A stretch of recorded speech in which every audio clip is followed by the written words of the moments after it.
ꯁꯤꯡꯖꯕꯒ ꯂꯣꯏꯅꯅ ꯈ꯭ꯋꯥꯏ ꯄꯨꯝꯅꯃꯛꯄꯨꯁꯨ ꯍꯟꯅ ꯊꯥꯒꯠꯆꯔꯤ ꯈꯪꯍꯟꯖꯔꯤꯕ ꯁꯦꯀ꯭ꯔꯦꯇꯔꯤ PAFC ꯋꯥꯡꯕꯜ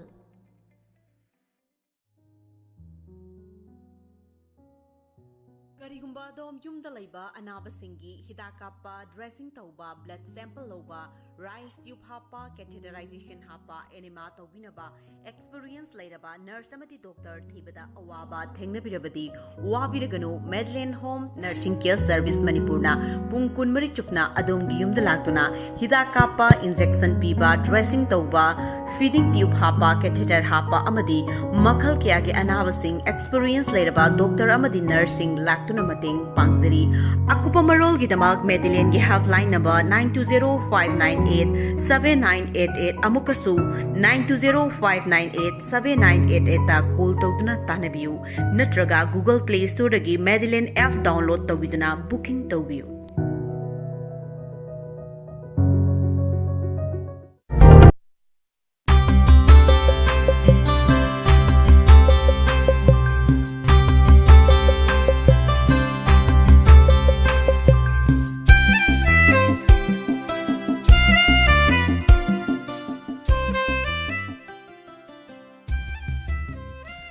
ꯊꯧꯔꯝꯒꯤ ꯃꯈꯥ ꯇꯥꯖꯔꯛꯄꯗ ꯍꯧꯖꯤꯛ ꯑꯃꯨꯛ ꯄꯨꯗꯨꯅ ꯂꯥꯛꯆꯔꯤ ꯂꯥꯏꯚ ꯇꯦꯂꯦꯟ ꯍꯟ ꯊꯧꯔꯝ ꯑꯁꯤꯒ ꯂꯣꯏꯅꯅ ꯇꯥꯕꯤꯔꯤꯕꯁꯤꯡꯕꯨ ꯄꯨꯁꯄꯔꯥꯅꯤ ꯂꯥꯏꯁ꯭ꯔꯝ ꯑꯃꯗꯤ ꯃꯣꯅꯤꯀꯥ ꯔꯥꯃꯝ ꯑꯅꯤꯅ ꯈꯨꯔꯨꯝꯖꯔꯤ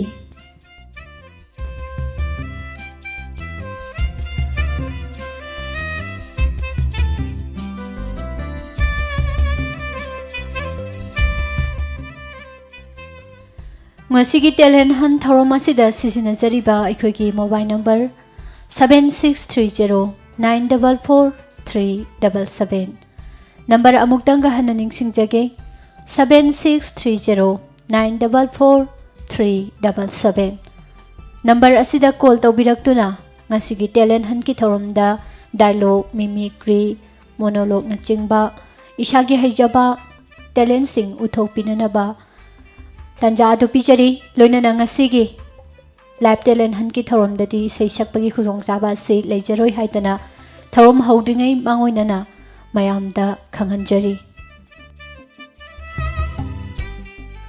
ꯃꯣꯅꯤꯀꯥ ꯑꯗꯨꯗꯤ ꯑꯍꯥꯟꯕ ꯀꯣꯂꯔ ꯂꯧꯈꯠꯂꯒ ꯀꯔꯤ ꯇꯧꯕꯤꯔꯛꯄꯒꯦ ꯍꯥꯏꯕꯗꯣ ꯑꯃꯨꯛꯇꯪ ꯌꯦꯡꯃꯤꯟꯅꯔꯁꯤ ꯍꯣꯏ ꯉꯁꯤꯒꯤ ꯑꯍꯥꯟꯕ ꯀꯣꯂꯔ ꯂꯥꯏꯕꯛ ꯐꯔꯕ ꯂꯧꯈꯠꯄꯤꯌꯨ ꯍꯣꯏ ꯁꯟꯗꯣꯛꯆꯔꯤꯕ ꯊꯧꯔꯝ ꯑꯁꯤꯒꯤ ꯂꯥꯏꯚ ꯇꯦꯂꯦꯟ ꯍꯟ ꯊꯧꯔꯝ ꯑꯁꯤꯒꯤ ꯂꯥꯏꯕꯛ ꯐꯔꯕ ꯑꯍꯥꯟꯕ ꯀꯣꯂꯔ ꯂꯧꯈꯠꯆꯒꯦ ꯍꯜꯂꯣ ꯍꯜꯂꯣ ꯊꯥꯒꯠꯆꯔꯤ ꯂꯥꯏꯟ ꯑꯁꯤꯁꯨ ꯇꯠꯈꯤꯕ ꯃꯥꯜꯂꯦ ꯑꯃꯨꯛ ꯍꯟꯅ ꯇ꯭ꯔꯥꯏ ꯇꯧꯕꯤꯔꯛꯅꯕ ꯅꯤꯡꯁꯤꯡꯖꯒꯦ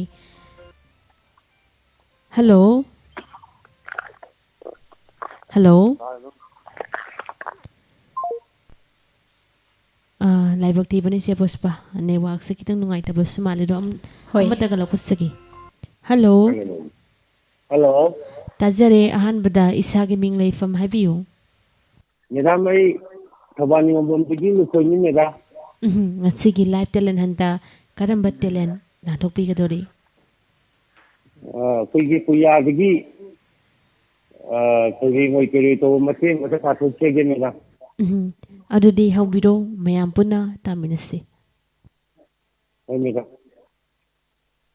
ꯂꯩꯕꯥꯛꯀꯤ ꯁꯥꯟꯇꯤ ꯂꯩꯇꯕ ꯅꯦꯅꯥ ꯇꯥꯗꯕ ꯆꯔꯥꯡꯅꯕ ꯃꯇꯝꯗ ꯃꯥꯏꯀꯩꯁꯤꯡꯅ ꯀꯪꯂꯩꯄꯥꯛꯀꯤ ꯅꯤꯡꯊꯧꯁꯤꯡꯗ ꯍꯥꯏꯔꯛꯄ ꯋꯥꯍꯩꯁꯤꯡ ꯍꯦ ꯅꯤꯡꯊꯧ ꯌꯦꯠꯀ ꯑꯣꯏꯒ ꯅꯨꯄꯥꯒ ꯅꯨꯄꯤꯒ ꯃꯇꯩ ꯃꯅꯥꯎ ꯃꯥꯟꯅꯗ꯭ꯔꯒꯗꯤ ꯇꯥꯏꯕꯪꯄꯥꯟ ꯂꯥꯟꯅ ꯄꯥꯟꯒꯅꯤꯌꯦ ꯏꯔꯝꯗꯝꯁꯤꯗ ꯂꯩꯔꯤꯕ ꯅꯨꯄꯥ ꯅꯨꯄꯤ ꯀꯌꯥ ꯏꯃꯣꯏꯅꯨ ꯏꯃꯥꯒꯤ ꯋꯥꯔꯤ ꯄꯥꯎꯇꯥꯛ ꯂꯤꯔꯒ ꯇꯥꯍꯟꯁꯤ ꯏꯃꯣꯏꯅꯨ ꯏꯔꯥꯠꯄꯒꯤ ꯃꯔꯨꯑꯣꯏꯕ ꯃꯔꯝ ꯑꯃꯗꯤ ꯑꯆꯨꯝꯕ ꯌꯨꯝꯕꯥꯜꯂꯣꯟ ꯑꯆꯨꯝꯕ ꯄꯨꯟꯁꯤꯂꯣꯟ ꯑꯃ ꯆꯠꯄ ꯉꯝꯅꯕꯒꯤ ꯌꯨꯝꯕꯥꯜꯂꯣꯟ ꯄꯨꯟꯁꯤꯂꯣꯟ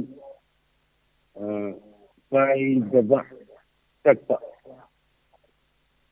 ꯌꯨꯝꯕꯥꯜꯂꯣꯟ ꯀꯥꯏꯔꯒꯗꯤ ꯂꯥꯏꯅꯤꯡꯕꯒꯤ ꯃꯍꯩ ꯐꯪꯗꯦ ꯌꯨꯝꯕꯥꯜꯂꯣꯟ ꯆꯨꯝꯂꯒꯗꯤ ꯂꯥꯏꯅꯤꯡꯕꯒꯤ ꯃꯍꯩ ꯐꯪꯒꯅꯤ ꯃꯦꯗꯥꯝ ꯁꯥꯗꯨꯝ ꯂꯩꯖꯔꯤ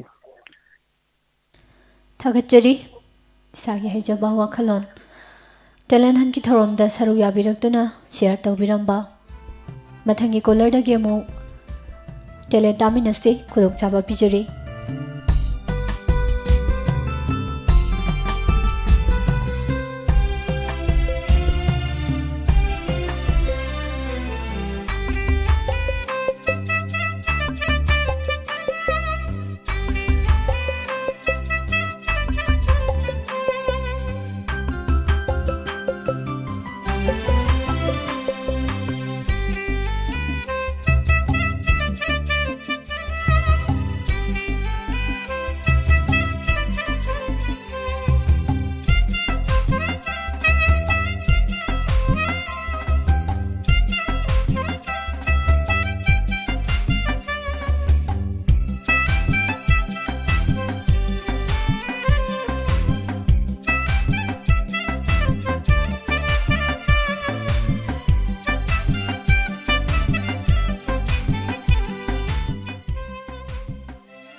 ꯃꯣꯅꯤꯀꯥ ꯅꯦꯠꯋꯥꯔꯛꯁꯦ ꯌꯥꯝ ꯅꯨꯡꯉꯥꯏꯇ꯭ꯔꯦ ꯍꯣꯏ ꯆꯦ ꯀꯣꯟꯁꯦ ꯂꯥꯛꯑꯒ ꯑꯗꯨꯝ ꯇꯠꯄ ꯇꯧꯕ ꯂꯩꯔꯦ ꯑꯗꯨꯕꯨ ꯃꯇꯝ ꯌꯥꯝ ꯂꯩꯖꯔꯤ ꯀꯣꯂꯔꯁꯤꯡꯅ ꯍꯣꯠꯅꯕꯤꯗꯅ ꯊꯧꯔꯝ ꯑꯁꯤꯗ ꯁꯔꯨꯛ ꯌꯥꯕꯤꯌꯨ ꯊꯝꯖꯔꯤꯕ ꯑꯩꯈꯣꯏꯒꯤ ꯃꯣꯕꯥꯏꯜ ꯅꯝꯕꯔ 7630944377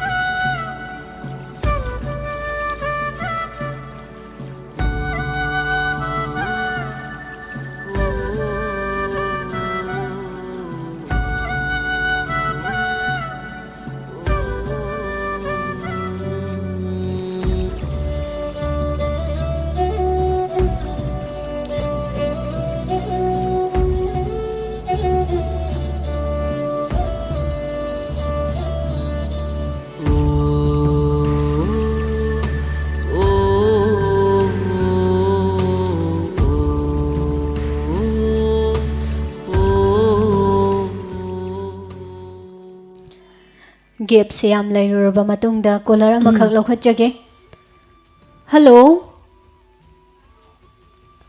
ꯍꯜꯂꯣ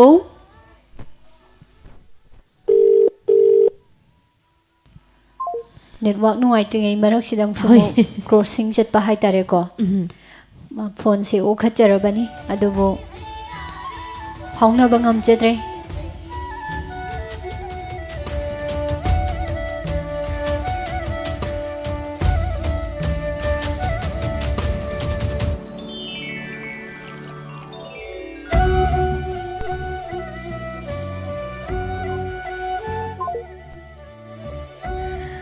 ꯀꯣꯟꯁꯤ ꯂꯧꯈꯠꯄꯒ ꯇꯠꯈꯤꯕꯅ ꯍꯥꯜꯂꯦ ꯑꯗꯣ ꯃꯣꯅꯤꯀꯥ ꯄ꯭ꯔꯣꯒ꯭ꯔꯥꯝꯁꯤꯗ ꯒꯦꯞ ꯌꯥꯝ ꯂꯩꯔꯒꯁꯨ ꯐꯖꯗꯕ ꯑꯃ ꯑꯣꯏꯔꯛꯀꯅꯤ ꯑꯗꯨꯅ ꯀꯣꯂꯔꯁꯤꯡ ꯉꯥꯏꯕ ꯑꯣꯏꯅ ꯃꯣꯅꯤꯀꯥ ꯏꯁꯩ ꯃꯇꯦꯛ ꯑꯃꯇꯪ ꯇꯥꯊꯣꯛꯁꯤ ꯌꯥꯒꯗ꯭ꯔꯣ ꯁꯦ ꯋꯥꯔꯧꯕꯤꯕ ꯌꯥꯗꯦ ꯑꯩꯅ ꯏꯁꯩ ꯁꯛꯑꯗꯤ ꯀꯔꯤ ꯍꯥꯏꯖ ꯇꯥꯔꯦ ꯌꯥꯝꯅ ꯅꯨꯡꯉꯥꯏꯗꯧ ꯃꯥꯜꯂꯦ ꯃꯊꯪꯒꯤ ꯀꯣꯂꯔ ꯂꯧꯈꯠꯆꯒꯦ ꯍꯜꯂꯣ ꯍꯜꯂꯣ ꯑꯩ ꯑꯄꯣꯛ ꯆꯥꯝꯗꯕꯒꯤ ꯇꯧꯔꯃꯥꯟ ꯀꯧꯋꯦ ꯑꯩ ꯑꯍꯟꯅꯦ ꯏꯆꯥꯁꯤꯡꯗ ꯑꯩ ꯏꯁꯩ ꯑꯃꯈꯛ ꯇꯥꯅꯤꯡꯕ ꯑꯩꯈꯣꯏꯒꯤ ꯄꯥꯕꯨꯡ ꯏꯁꯩ ꯉꯁꯤꯒꯤ ꯑꯣꯏꯅꯗꯤ ꯏꯁꯩꯒꯤ ꯈꯨꯗꯣꯡꯆꯥꯕ ꯂꯩꯇꯦꯀꯣ ꯏꯁꯩ ꯇꯥꯕꯤꯅꯤꯡꯕ ꯈꯟꯕꯒꯤ ꯑꯣꯏꯅꯁꯨ ꯑꯗꯨꯒ ꯏꯁꯩ ꯉꯪꯕꯒꯤ ꯈꯨꯗꯣꯡꯆꯥꯕꯁꯨ ꯑꯃꯠꯇ ꯂꯩꯖꯗꯦ ꯉꯁꯤꯒꯤꯗꯤ ꯁꯨꯝꯅꯇꯒꯤ ꯇꯦꯂꯦꯟ ꯍꯟ ꯏꯁꯥꯒꯤ ꯗꯥꯏꯂꯣग ꯐꯖꯕ ꯏꯁꯥꯗ ꯂꯩꯕ ꯃꯤꯃꯤꯀ꯭ꯔꯤ ꯇꯧꯕꯤꯕ ꯑꯩꯗꯤ ꯏꯁꯩꯗꯩꯅ ꯈꯜꯂꯨꯔꯦ ꯑꯗꯣ ꯐꯔꯦ ꯐꯔꯦ ꯃꯇꯨꯡꯗ ꯑꯃꯨꯛ ꯇꯧꯖꯔꯛꯑꯒꯦ ꯊꯥꯒꯠꯆꯔꯤ ꯄꯥꯕꯨꯡ ꯌꯥꯝ ꯅꯨꯡꯉꯥꯏꯖꯩ ꯏꯁꯩꯒꯤ ꯂꯥꯏꯚ ꯐꯣꯟꯅꯤꯡ ꯄ꯭ꯔꯣꯒ꯭ꯔꯥꯝꯒꯨꯝꯕ ꯑꯗꯨꯒ ꯏꯁꯩꯒꯤ ꯂꯩꯕ ꯄ꯭ꯔꯣꯒ꯭ꯔꯥꯝꯁꯤꯡꯗ ꯁꯔꯨꯛ ꯌꯥꯕꯤꯌꯨ ꯍꯜꯂꯣ ꯍꯜꯂꯣ ꯇꯥꯖꯔꯦ ꯏꯁꯥꯒꯤ ꯃꯤꯡ ꯂꯩꯐꯝ ꯍꯥꯏꯕꯤꯌꯨ ꯉꯁꯤꯒꯤ ꯂꯥꯏꯚ ꯇꯦꯂꯦꯟ ꯍꯟꯇ ꯁꯔꯨꯛ ꯌꯥꯕꯤꯔꯛꯄ ꯏꯁꯥꯒꯤ ꯍꯩꯖꯕ ꯀꯔꯝꯕ ꯇꯦꯂꯦꯟ ꯂꯥꯟꯊꯣꯛꯄꯤꯒꯗꯧꯔꯤ ꯍꯣꯏ ꯍꯣꯏ ꯑꯗꯨꯗꯤ ꯍꯧꯕꯤꯔꯣ ꯃꯌꯥꯝ ꯄꯨꯟꯅ ꯇꯥꯃꯤꯟꯅꯁꯤ ꯃꯦꯗꯥꯝ ꯁꯅꯥꯇꯣꯝꯕꯤꯒꯤꯁꯦ ꯌꯥꯝ ꯇꯞꯅ ꯇꯥꯔꯦ ꯈꯖꯤꯛꯇꯪ ꯐꯣꯟꯗ ꯅꯛꯁꯤꯟꯕꯤꯔꯒ ꯇꯧꯔꯒꯗꯤ ꯁꯩꯔꯦꯡꯁꯦ ꯃꯌꯥꯝꯅ ꯇꯥꯕꯗ ꯅꯨꯡꯉꯥꯏꯕꯤꯗꯣꯏꯅꯤ ꯈꯖꯤꯛꯇꯪ ꯂꯦꯡꯊꯣꯛ ꯂꯦꯡꯁꯤꯟ ꯇꯧꯕꯤꯔꯒ ꯁꯩꯔꯦꯡꯁꯦ ꯍꯧꯕꯤꯔꯣ ꯄꯨꯟꯅ ꯇꯥꯃꯤꯟꯅꯕꯒꯤ ꯈꯨꯗꯣꯡꯆꯥꯕꯗꯨ ꯂꯧꯃꯤꯟꯅꯁꯤ ꯍꯧꯕꯤꯔꯁꯤ khajik dum ta baje kitang di pik na dum tare hobiro ma lamdam nushiri wada di hen wada nasi tulsiri ayuksi ya hau sen banata isan tawjari ma satana yengari yen ma misang khai nai de ajau pi sak khai de nang se actually iran nang se actually iran popa se de nang wonen ma nang se iran yen lang de thagachari achinba matam kaithokpidana diamond radio gi thaurambu thawai hakchang yauna tabi ba loinana saruk yabiraktana ngasigi thauram sibu mapung phan biba madam sana tombi bo hana hana thagachari mathangi caller dagi mo karamba talent obirakpage haibado mayam pune yengminase khudong jaba pichari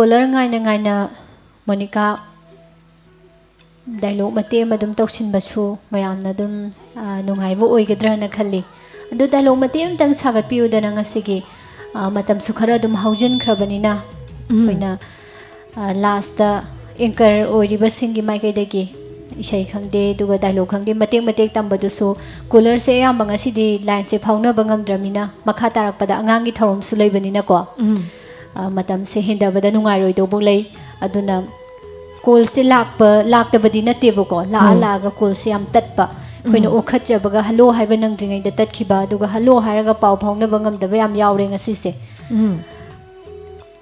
adum haina wanga nangna dum call se okhatjari ni adu bodum tatkibani thagachari ado marakta network sina nungda nungaitragadi Monica na dialogue mate amatang semjin sajin biu aduga caller ngaina mate amatang daminaba yabra yengsi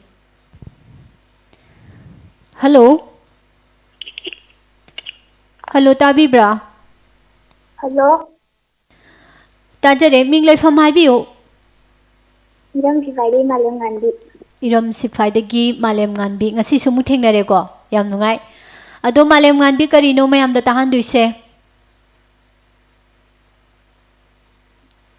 hello sayeng thiyan sayeng adudi haurase ko malem nganbi haurase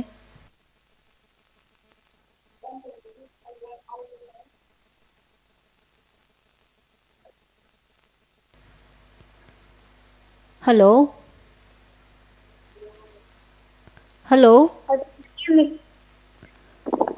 khajik tang thujan si ko ai sayeng min kombi le Sampai nawa kombi le yang le chu yang le wa ka ba hi go man le sing ne ta u ra ga la yang ning ji wa khan na tham go chang go tong to I ano bonong gi na chu ni ta the na na sa ni anda se ji la da han le ning cha la ba wan tin ji ba lam da ni sa cho lao kombi le ai hi tho wa ya ni le ni sai le sang da malem ngan bisi se hi kya surage tara chahi tara sure boko ado han bada malem ngan bisi angang oiramgani si thajaru da ba ado angangi thorom da ming chen gadam ne malem ngan bisi pungani ani makhai ahum taram dai soida nomaijing numit khudingi angangi thorom na thamidana ko diamond radio na hariba pungpham sida saruk yagadabane mathang dagi di angangi thorom doina yausi ko thagachari saire yam phajai malem nganbi ꯃꯊꯪꯒꯤ ꯀꯣꯂꯔꯗ ꯑꯃꯨꯛ ꯈꯨꯗꯣꯡꯆꯥꯕ ꯄꯤꯖꯒꯦ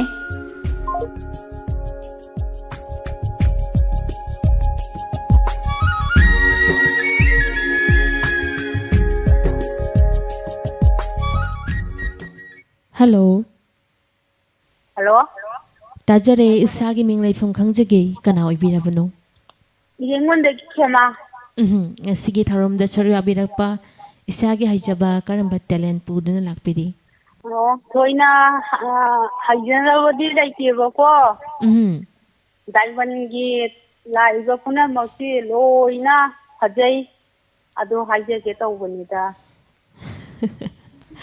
ꯃꯇꯝ ꯁꯥꯡꯅ ꯗꯥꯏꯃꯟꯒꯤ ꯑꯩꯈꯣꯏꯒꯤ ꯍꯣꯏ ꯑꯗꯣ ꯃꯃꯥ ꯍꯥꯏꯒꯗ꯭ꯔꯥ ꯀꯥꯔꯇꯨꯟ ꯀꯣꯔꯤꯌꯥ ꯁꯤꯟꯕ ꯊꯨꯡꯅ ꯂꯣꯏꯅ ꯇꯥꯔꯤꯕꯅꯤꯅꯀꯣ ꯍꯦꯟꯅ ꯃꯒꯨꯟ ꯂꯩꯕ ꯑꯣꯏꯍꯟꯕꯤꯌꯨ ꯃꯃꯜ ꯌꯥꯝꯂꯕ ꯋꯥꯐꯝꯕꯨꯗꯤ ꯃꯌꯥꯝ ꯍꯥꯏꯕꯤꯔꯦ ꯍꯥꯏꯖꯒꯦ ꯇꯧꯕ ꯍꯣꯏ ꯃꯃꯜ ꯌꯥꯝꯂꯕ ꯋꯥꯐꯝ ꯃꯌꯥꯝ ꯑꯃꯕꯨꯗꯤ ꯃꯃꯥꯒꯤ ꯊꯃꯣꯏꯗꯒꯤ ꯊꯣꯛꯂꯛꯄ ꯍꯥꯏꯇꯥꯔꯦꯀꯣ ꯇꯥꯖꯔꯦ ꯑꯗꯣ ꯇꯦꯂꯦꯟ ꯍꯟꯠꯀꯤ ꯊꯧꯔꯝꯅꯤ ꯃꯃꯥꯒꯤ ꯍꯩꯖꯕ ꯃꯇꯦꯛ ꯑꯃꯗꯪ ꯃꯌꯥꯝꯗ ꯈꯨꯗꯣꯜ ꯇꯝꯕꯤꯔꯝꯃꯨꯗꯅ ꯉꯁꯤ ꯀꯣꯜꯁꯨ ꯐꯪꯕꯁꯤꯒꯤ ꯍꯔꯥꯎꯕ ꯐꯣꯡꯗꯣꯛꯄ ꯑꯣꯏꯅ ꯉꯁꯤꯒ ꯑꯍꯥꯟꯕ ꯑꯣꯏꯅ ꯐꯪꯕꯅꯦꯕꯀꯣ ꯍꯣꯏ ꯗꯥꯏꯂꯣꯛ ꯃꯇꯦꯛ ꯍꯣꯏ ꯑꯃꯇꯪ ꯃꯃꯥꯗꯩ ꯇꯧꯕꯤꯔꯝꯃꯣ ꯑꯩꯒꯤ ꯑꯍꯩꯕ ꯃꯇꯦꯛ ꯑꯃꯈꯛꯇꯪ ꯇꯧꯔꯛꯑꯒꯦꯕꯀꯣ ꯍꯣꯏ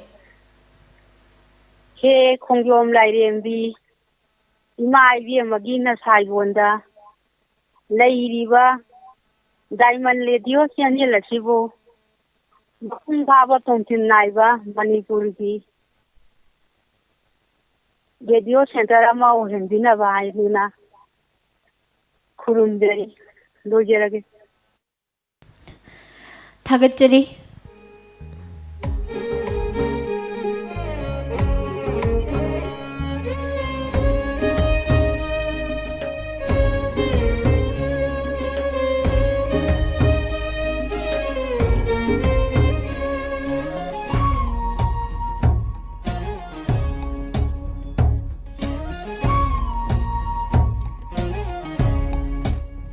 ꯁꯟꯗꯣꯛꯆꯔꯤꯕ ꯂꯥꯏꯚ ꯇꯦꯂꯦꯟ ꯍꯟ ꯊꯧꯔꯝ ꯑꯁꯤꯗ ꯁꯤꯖꯤꯟꯅꯖꯔꯤꯕ ꯑꯩꯈꯣꯏꯒꯤ mobile number 7630-944-377 hello hello ma'am ꯑꯩ ꯇꯧꯖꯔꯛꯏꯁꯦ ꯋꯥꯡꯖꯤꯡ ꯋꯥꯡꯃ ꯂꯝꯈꯥꯏꯗꯒꯤꯅꯤ ꯑꯩ ꯍꯧꯖꯤꯛ ꯍꯧꯖꯤꯛ ꯇꯧꯔꯛꯏꯁꯤꯅ ꯗꯦꯔꯥꯗꯨꯟꯗꯒꯤꯅꯤ ꯏꯁꯥꯒꯤ ꯃꯤꯡ ꯑꯃꯇ ꯈꯪꯖꯒꯦ ꯍꯥꯏꯕꯤꯌꯨ ꯑꯩ ꯃꯤꯡ ꯍꯨꯏꯗ꯭ꯔꯣꯝ ꯁꯟꯖꯤꯠ ꯋꯥꯡꯖꯤꯡ ꯈꯨꯅꯧ ꯋꯥꯡꯃ ꯂꯝꯈꯥꯏꯗꯒꯤ ꯍꯧꯖꯤꯛ ꯇꯧꯖꯔꯛꯏꯁꯤꯅ ꯗꯦꯔꯥꯗꯨꯟꯗꯒꯤꯅꯤꯅꯦ ꯍꯣꯏ ꯁꯥꯔꯁꯦ ꯂꯥꯏꯚꯇ ꯑꯗꯨꯝ ꯄ꯭ꯔꯣꯒ꯭ꯔꯥꯝ ꯌꯥꯝ ꯐꯖꯅ ꯇꯥꯕꯤꯕ ꯁ꯭ꯇ꯭ꯔꯤꯃꯔꯁꯤꯡꯒꯤ ꯃꯔꯛꯇ ꯁꯥꯔꯁꯨ ꯑꯃꯈꯛꯅꯤ ꯑꯗꯣ ꯁꯥꯔ ꯀꯣꯜ ꯐꯪꯕꯤꯔꯦ ꯃꯌꯥꯝꯗ ꯀꯔꯤ ꯂꯥꯟꯊꯣꯛꯄꯤꯗꯧꯔꯤ ꯃꯦꯝ ꯑꯝꯇꯪꯒ ꯍꯥꯏꯕꯤꯌꯨ ꯌꯥꯝ ꯁꯦꯡꯅ ꯇꯥꯗ꯭ꯔꯦ ꯃꯦꯝ ꯁꯥꯔꯒꯤ ꯑꯣꯏꯕ ꯍꯩꯖꯕ ꯃꯌꯥꯝꯗ ꯉꯁꯤꯒꯤ ꯊꯧꯔꯝꯁꯤꯒ ꯃꯔꯤ ꯂꯩꯅꯅ ꯀꯔꯤ ꯂꯥꯟꯊꯣꯛꯄꯤꯒꯦ ꯍꯥꯏꯅ ꯈꯟꯕꯤꯔꯤꯒꯦ ꯀꯩꯒꯨꯝꯕ ꯁꯨꯝ ꯗꯥꯏꯂꯣꯛ ꯃꯆꯥ ꯑꯃ ꯈꯤꯇꯪ ꯑꯩ ꯂꯥꯟꯊꯣꯛꯆꯒꯦꯅ ꯇꯧꯖꯕꯅꯤ ꯍꯣꯏ ꯇꯥꯃꯤꯟꯅꯁꯤ ꯃꯦꯝ ꯑꯗꯨꯗꯤ ꯍꯧꯖꯔꯒꯦ ꯍꯧꯕꯤꯔꯣ ꯀꯅꯥꯒꯨꯝꯕ ꯑꯃꯈꯛ ꯑꯩꯈꯣꯏꯒꯤ ꯑꯇꯣꯞꯄ ꯏꯁꯇꯦꯠ ꯑꯃꯗ ꯁꯥꯔꯚꯤꯁ ꯇꯧꯖꯕꯖꯥꯠꯅꯤ ꯃꯦꯝ ꯑꯗꯨꯗꯩꯗꯨꯗ ꯁꯥꯔꯚꯤꯁ ꯇꯧꯕꯁꯤꯗ ꯃꯥꯅ ꯂꯝ ꯂꯥꯞꯄꯅꯤꯅ ꯃꯥ ꯐꯦꯃꯤꯂꯤ ꯊꯝꯕꯖꯥꯠꯅꯤ ꯃꯦꯝ ꯑꯗꯒꯤꯗꯤ ꯅꯣꯡꯃꯗꯤ ꯃꯥꯅ ꯇꯧꯔꯤꯕ ꯁꯥꯔꯚꯤꯁꯇꯨꯗ ꯅꯨꯡꯇꯤꯒꯤ ꯑꯌꯨꯛꯀꯤ ꯑꯩꯈꯣꯏꯒꯤ ꯄꯨꯡ 5ꯁꯤꯗ ꯄꯤ ꯇꯧꯕꯖꯥꯠꯅꯤ ꯑꯗ ꯄꯤ ꯇꯧꯕꯁꯤꯗ ꯃꯣꯏꯒꯤ ꯇꯧꯔꯤꯕ ꯁꯥꯔꯚꯤꯁꯁꯤꯗ ꯊꯦꯡꯕꯁꯤ ꯌꯥꯗꯕꯖꯥꯠꯅꯤ ꯑꯗꯩꯗ ꯃꯥꯒꯤ ꯅꯣꯡꯃ ꯇꯨꯝꯕꯗ ꯑꯌꯨꯛꯁꯤ ꯍꯧꯒꯠꯄ ꯊꯦꯡꯕꯖꯥꯠꯅꯤ ꯊꯦꯡꯕꯁꯤꯗ ꯃꯥꯅ ꯌꯥꯝ ꯊꯨꯅ ꯉꯁꯥꯏꯒꯤ ꯇꯨꯝꯕꯗꯣ ꯌꯥꯍꯧꯗꯤ ꯊꯦꯡꯉꯕꯅꯤꯅ ꯊꯦꯡꯈ꯭ꯔꯦ ꯉꯁꯤꯗꯤ ꯍꯥꯏꯔꯒ ꯌꯥꯝ ꯊꯨꯅ ꯂꯣꯏꯁꯤꯟꯖꯕꯖꯥꯠꯅꯤ ꯑꯗ ꯃꯥꯒꯤ ꯂꯣꯏꯅꯕꯤꯗꯨꯅ ꯑꯗꯨ ꯍꯥꯏꯕꯖꯥꯠꯅꯤ ꯉꯁꯤꯗꯤ ꯑꯩꯁꯨ ꯁꯣꯄꯤꯡ ꯆꯠꯇꯣꯏꯅꯤ ꯑꯗꯨꯅ ꯅꯣꯏ ꯄꯤ ꯁꯦꯟꯗꯣꯏꯗꯣ ꯂꯝꯕꯤꯗꯣ ꯃꯥꯟꯅꯕꯅꯤꯅ ꯑꯩꯒ ꯆꯠꯃꯤꯟꯅꯔꯁꯤ ꯍꯥꯟꯅ ꯍꯥꯏꯕꯖꯥꯠꯅꯤ ꯑꯗꯩꯗ ꯐꯔꯦ ꯑꯗꯨꯗꯤ ꯅꯨꯄꯤ ꯌꯥꯝ ꯊꯨꯅ ꯂꯣꯏꯁꯤꯜꯂꯣ ꯍꯥꯏꯅ ꯉꯁꯥꯏꯒꯤ ꯃꯥꯅ ꯊꯦꯡꯉꯦꯗꯤ ꯍꯥꯏꯗꯣꯛꯇꯕꯤꯗ ꯌꯥꯝ ꯊꯨꯅ ꯂꯣꯏꯁꯤꯜꯂꯣ ꯍꯥꯏꯅ ꯊꯧꯔꯒ ꯌꯥꯝ ꯊꯨꯅ ꯂꯣꯏꯁꯤꯜꯂꯒ ꯃꯥꯅ ꯉꯁꯥꯏꯒꯤ ꯃꯥꯒꯤ ꯕꯦꯒ ꯅꯨꯡꯗꯨ ꯄꯥꯏꯔꯒ ꯆꯠꯄꯖꯥꯠꯅꯤ ꯂꯥꯛꯑꯣ ꯅꯨꯄꯤ ꯆꯠꯁꯤ ꯂꯥꯛꯑꯣꯅ ꯑꯗꯩꯗꯨꯗ ꯃꯥꯏ ꯅꯨꯄꯤꯗꯨꯅꯗꯤ ꯈꯟꯖꯕꯖꯥꯠꯅꯤ ꯀꯩꯅꯣ ꯉꯁꯤꯗꯤ ꯑꯩ ꯅꯨꯄꯥꯁꯤ ꯌꯥꯝ ꯊꯨꯅ ꯃꯥꯒꯤ ꯂꯣꯏꯁꯤꯜꯂꯒ ꯍꯣꯕꯦ ꯆꯠꯂꯤꯁꯤ ꯀꯃꯥꯏꯅ ꯇꯧꯔꯤꯖꯥꯠꯅꯣꯅ ꯆꯠꯃꯤꯟꯅꯕꯖꯥꯠꯅꯤ ꯑꯗ ꯉꯁꯥꯏ ꯆꯠꯃꯤꯟꯅꯔꯒ ꯃꯥꯒꯤ ꯄꯤ ꯁꯦꯟꯐꯝꯒꯤ ꯑꯩꯈꯣꯏꯒꯤ ꯒ꯭ꯔꯥꯎꯟꯁꯤ ꯌꯧꯔꯀꯥꯟꯁꯤꯗ ꯃꯥꯅ ꯍꯥꯏꯕꯖꯥꯠꯅꯤ ꯁꯦ ꯕꯦꯒꯁꯤ ꯄꯥꯏꯔꯣ ꯑꯗꯨꯒ ꯆꯠꯈ꯭ꯔꯣ ꯍꯟꯅ ꯌꯦꯡꯉꯝꯃꯅꯨ ꯁꯨꯡꯌꯦꯡ ꯌꯦꯡꯉꯝꯗꯕꯤ ꯆꯠꯈ꯭ꯔꯣ ꯍꯥꯏꯕꯖꯥꯠꯅꯤ ꯑꯗꯩꯗ ꯉꯁꯥꯏꯒꯤ ꯃꯥꯅ ꯃꯌꯥꯝ ꯄꯤ ꯇꯧꯒꯗꯧꯔꯤꯕ ꯃꯌꯥꯝꯗꯨꯗꯤ ꯄꯤ ꯇꯧꯕ ꯍꯧꯈ꯭ꯔꯕ ꯑꯗꯣꯉꯁꯥꯏ ꯃꯥꯅ ꯊꯦꯡꯉꯕꯅꯤ나 ꯃꯥ ꯍꯥꯏꯖꯥꯠꯅꯤ ꯁꯥꯔ ꯑꯩꯁꯨ ꯑꯝꯇ ꯌꯥꯎꯖꯒꯦꯅ ꯍꯥꯏꯕꯖꯥꯠꯅꯤ ꯑꯗꯣ ꯃꯣꯏꯒꯤ ꯁꯦꯅꯤꯌꯔꯁꯤꯡꯗꯨꯅ ꯀꯩꯒꯤꯅꯣ ꯅꯪ ꯊꯦꯡꯉꯦ ꯍꯪꯕꯁꯤꯗ ꯁꯥꯔ ꯑꯩ ꯉꯁꯤ ꯇꯨꯝꯕꯗ ꯊꯦꯡꯕ ꯈꯔ ꯍꯧꯒꯠꯄꯗ ꯊꯦꯡꯈ꯭ರೆ ꯍꯥꯏꯕꯖꯥꯠꯅꯤ ꯑꯗꯨ ꯀꯔꯤꯒꯤ ꯅꯪ ꯊꯦꯡꯕ ꯌꯥꯕꯅꯣ ꯊꯦꯡꯕ ꯌꯥꯗꯦ ꯑꯗꯨꯅ ꯅꯪ ꯀꯩꯅꯣ ꯇꯧ ꯍꯥꯏꯅ ꯄꯥꯅꯤꯁꯃꯦꯟ ꯄꯤꯕꯖꯥꯠꯅꯤ ꯑꯗ ꯄꯅꯤꯁꯃꯦꯟꯁꯤ ꯄꯤꯕꯁꯤꯅ ꯃꯟꯁꯤ ꯑꯣꯜꯍꯟꯕꯖꯥꯠꯅꯤ ꯃꯟꯁꯤ ꯃꯥꯡꯂꯣꯝꯗ ꯁꯨꯝ ꯑꯃꯨꯛ ꯑꯗ ꯇꯨꯡꯂꯣꯝꯗ ꯑꯃꯨꯛ ꯍꯜꯂꯒ ꯁꯨꯝ ꯑꯣꯜꯍꯟꯕ ꯊꯕꯛ ꯃꯔꯣ ꯁꯨꯝ ꯑꯣꯜꯍꯟꯕꯖꯥꯠꯅꯤ ꯑꯣꯜꯍꯟꯕꯁꯤꯗ ꯉꯁꯥꯏꯒꯤ ꯃꯥꯒꯤ ꯅꯨꯄꯤꯗꯨꯅ ꯁꯨꯝ ꯁꯣꯄꯤꯡ ꯀꯩꯅꯣ ꯉꯁꯤ ꯑꯩ ꯅꯨꯄꯥꯁꯤꯅ ꯍꯥꯊꯨ ꯍꯥꯊꯨ ꯆꯠꯇ꯭ꯔꯒ ꯑꯩꯉꯣꯟꯗ ꯍꯟꯅ ꯌꯦꯡꯉꯝꯒꯅꯣ ꯍꯥꯏꯁꯦ ꯑꯝꯇꯗꯤ ꯌꯦꯡꯒꯦꯅ ꯁꯨꯃꯥꯏꯅ ꯂꯩꯊꯣꯛ ꯌꯦꯡꯀꯥꯟꯁꯤꯗ ꯅꯨꯄꯥꯁꯤ ꯊꯕꯛ ꯃꯔꯣ ꯃꯥꯡ ꯑꯃꯨꯛ ꯍꯟ ꯑꯣꯟ ꯇꯨꯡ ꯑꯃꯨꯛ ꯍꯟ ꯑꯣꯟ ꯊꯕꯛ ꯃꯔꯣ ꯑꯣꯜ ꯂꯩꯔꯝꯕꯖꯥꯠꯅꯤ ꯑꯗꯩ ꯑꯁ ꯀꯩꯅꯣꯅꯦ ꯃꯥꯏꯁꯤꯕꯣ ꯉꯁꯤꯁꯤ ꯃꯥꯏꯁꯤ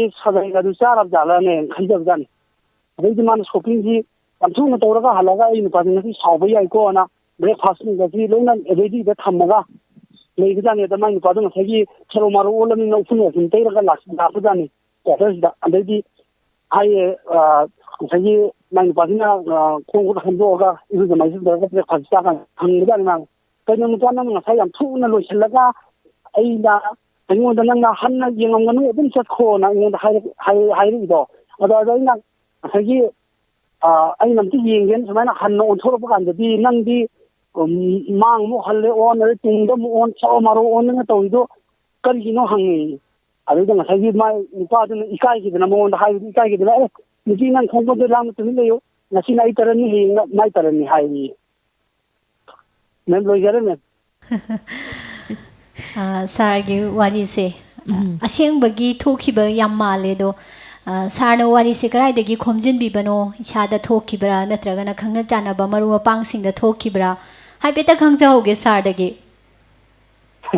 ꯋꯥꯔꯤꯗꯤ ꯌꯥꯝ ꯂꯩ ꯑꯗꯨ ꯃꯁꯤ ꯊꯣꯛꯁꯨ ꯊꯣꯛꯈꯤꯗꯨꯅ ꯊꯣꯏꯗꯣꯛ ꯌꯥꯅꯤ ꯑꯗꯨꯕꯨ ꯑꯩꯈꯣꯏꯅ ꯃꯁꯤ ꯗꯥꯏꯔꯦꯛꯃꯛ ꯗꯤꯄꯥꯔꯠꯃꯦꯟꯁꯤ ꯁꯤꯅꯤ ꯍꯥꯏꯕꯁꯨ ꯅꯨꯡꯉꯥꯏꯇꯕꯀꯣ ꯃꯦꯝ ꯑꯗꯨꯅ ꯍꯣꯏ ꯍꯣꯏ ꯑꯗꯨꯝ ꯀꯣꯏꯊꯣꯛꯑꯒ ꯑꯗꯨꯝ ꯍꯥꯏꯖꯔꯝꯅꯤ ꯊꯥꯒꯠꯆꯔꯤ ꯁꯥꯔ ꯏꯔꯝꯗꯝ ꯑꯁꯤꯗ ꯂꯩꯇ꯭ꯔꯒꯁꯨ ꯏꯁꯥꯒꯤ ꯏꯊꯧꯅ ꯑꯇꯣꯞꯄ ꯁ꯭ꯇꯦꯠꯇ ꯂꯩꯗꯅ ꯍꯤꯡꯕꯒꯤ ꯂꯝꯕꯤꯗ ꯍꯥꯏꯇꯥꯔꯦꯀꯣ ꯏꯁꯥꯒꯤ ꯁꯤꯟꯐꯝ ꯑꯃ ꯄꯨꯕꯤꯗꯨꯅ ꯂꯩꯔꯒꯁꯨ ꯗꯥꯏꯃꯟ ꯔꯦꯗꯤꯑꯣꯒꯤ ꯊꯧꯔꯝꯁꯤꯡꯕꯨ ꯇꯥꯕꯤꯗꯅ ꯇꯥꯕ ꯈꯛꯇ ꯁꯤ ꯊꯥꯗꯣꯛꯑꯒ ꯇꯥꯕ ꯈꯛꯇꯒꯤ ꯊꯕꯛꯁꯦ ꯊꯥꯗꯣꯛꯑꯒ ꯑꯃꯨꯛꯁꯨ ꯑꯃꯨꯛ ꯄ꯭ꯔꯣꯒꯥꯝꯁꯤꯗ ꯁꯔꯨꯛ ꯌꯥꯕꯤꯔꯛꯄꯅꯦꯕꯀꯣ ꯌꯥꯝ ꯊꯥꯒꯠꯆꯔꯤ ꯗꯥꯏꯃꯟ ꯔꯦꯗꯤꯑꯣꯒꯤ ꯃꯥꯏꯀꯩꯗꯒꯤ ꯃꯊꯪꯒꯤ ꯀꯣꯂꯔꯗ ꯑꯃꯨꯛ ꯈꯨꯗꯣꯡꯆꯥꯕ ꯄꯤꯖꯒꯦ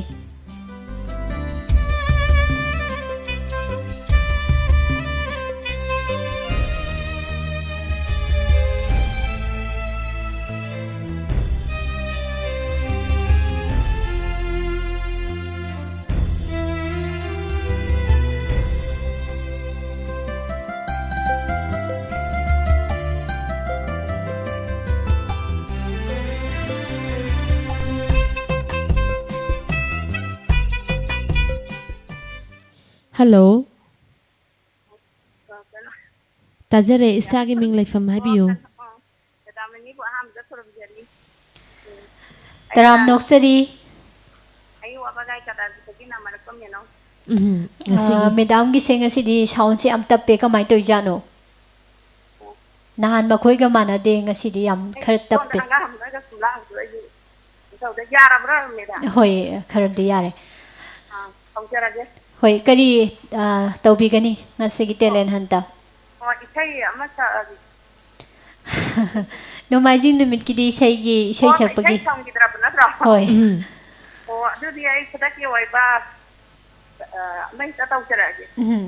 ꯍꯧꯕꯤꯔꯣ ꯅꯪꯕꯨ ꯅꯨꯄꯥꯅ ꯄꯨꯕꯒ ꯐꯔꯕ꯭ꯔꯅꯤ ꯅꯪꯕꯨ ꯍꯟꯗꯛ ꯀꯣꯔꯣꯅꯥ ꯃꯔꯛꯁꯤꯗꯀꯣ ꯀꯗꯥꯏꯗꯒꯤꯅꯣꯗ ꯀꯣꯔꯣꯅꯥ ꯃꯔꯛꯅ ꯑꯃꯨꯛ ꯆꯪꯈꯔꯦ ꯂꯣꯟꯅ ꯊꯛꯇꯅ ꯑꯃꯨꯛꯇ ꯒ꯭ꯌꯥꯟ ꯃꯦꯟ ꯇꯥꯈꯤꯗꯦ ꯑꯁ ꯀꯔꯤꯅꯣꯅꯦ ꯍꯥꯏꯁꯤꯕꯣ ꯑꯗꯣ ꯁꯦ ꯑꯩ ꯍꯥꯏꯒꯦ ꯖꯥꯠ ꯑꯃ ꯂꯩꯕꯀꯣ ꯄꯨꯗꯅꯕ ꯅꯨꯄꯥꯅ ꯄꯨꯗꯅꯕ ꯃꯤ ꯑꯝꯇ ꯍꯥꯏꯕꯤꯌꯨ ꯁꯤꯁꯦ ꯍꯥꯏꯔꯒꯦ ꯅꯨꯄꯥꯁꯤꯅ ꯄꯨꯗꯣꯏ ꯇꯧꯔꯛꯄ ꯃꯇꯝꯗꯅꯦ ꯅꯪꯅꯅꯦ I love you mapa na habiyo masige siga ida oirabane adum sagi bani pote si hare lutige I love you ꯍꯥꯏꯔꯗꯤ ꯐꯨꯒꯗꯕꯗꯒꯤ ꯐꯨꯗꯅ ꯇꯣꯛꯏ ꯍꯥꯏꯁꯦ ꯆꯨꯝꯕ꯭ꯔꯁꯤ ꯃꯌꯥꯝ ꯔꯦꯗꯤꯑꯣ ꯇꯥꯕꯤꯔꯤꯕ ꯃꯌꯥꯝ ꯅꯨꯄꯥ ꯅꯍꯥ ꯈꯔ ꯐꯨꯒꯟꯕꯁꯦ ꯑꯝꯇꯪ ꯆꯥꯡꯌꯦꯡ ꯇꯧꯕꯤꯌꯨ Hoi. ꯊꯥꯒꯠꯆꯔꯤ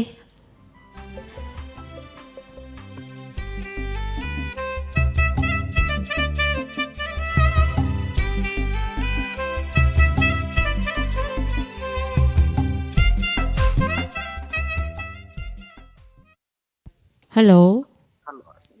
Hello. Tajare isagi ming leifam haibiyo. ꯈꯨꯟꯗ꯭ꯔꯩꯗꯒꯤ ꯇꯣꯝꯕ ꯀꯧꯋꯦ.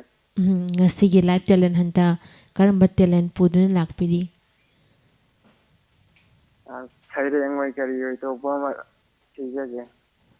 Adudi hawbiro mayam puna taminasi. ꯅꯨꯡꯁꯤꯕꯤ ꯅꯪꯒꯤ ꯋꯥꯈꯜꯗ ꯏꯪꯕ ꯆꯥꯕ ꯈꯪꯗꯅ ꯂꯦꯜꯂꯦꯅꯤ. ꯅꯨꯡꯁꯤꯅꯔꯁꯨ ꯅꯪꯒ ꯑꯁꯨꯛ ꯋꯥꯍꯟꯕ ꯀꯥꯏꯅꯈꯤꯕ ꯇꯥꯔꯗꯤ ꯀꯔꯤ ꯑꯣꯏꯍꯧꯅꯤ. ꯃꯦꯗꯥꯝ ꯂꯣꯏꯖꯔꯒꯦ. ꯇꯣꯝꯕꯒꯤ ꯁꯩꯔꯦꯡꯁꯤ ꯈꯖꯤꯛꯇꯪ ꯁꯥꯡꯉꯝꯃꯒꯗꯤ ꯍꯦꯟꯅ ꯅꯨꯡꯉꯥꯏꯗꯧ ꯃꯥꯜꯂꯤꯀꯣ. ꯏꯁꯥꯁꯦ ꯌꯨꯝ ꯄꯥꯟꯕꯤꯗ꯭ꯔꯤꯀꯣ ꯍꯧꯖꯤꯛꯁꯦ.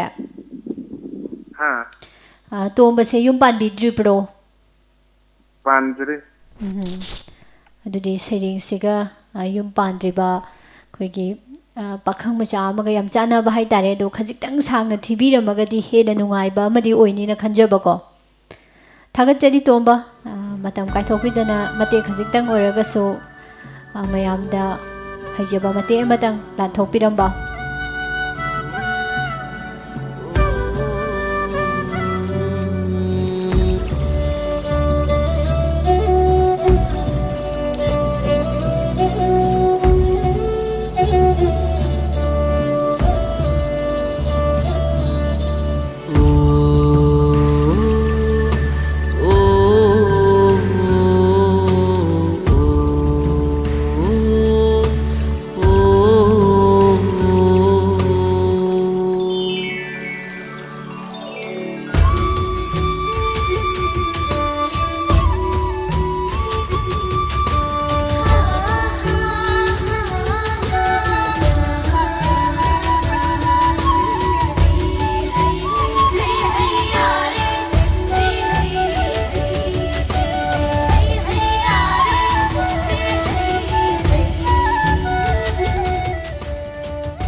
Hello. Madam. Tajare. Ming leifam hana khangsage haibiyo. Madam, I long my dong mama kay dai Jenia. Jenia se chahi tara he. Jenia haibane madam. Hoi, chahi kya surage? Chahi tara mato. Adudi angangi thorom se lauthora-kanda saru yagadabniko. Hosik faudi angangi thorom lauthoktre talent hunt ki program tawriko.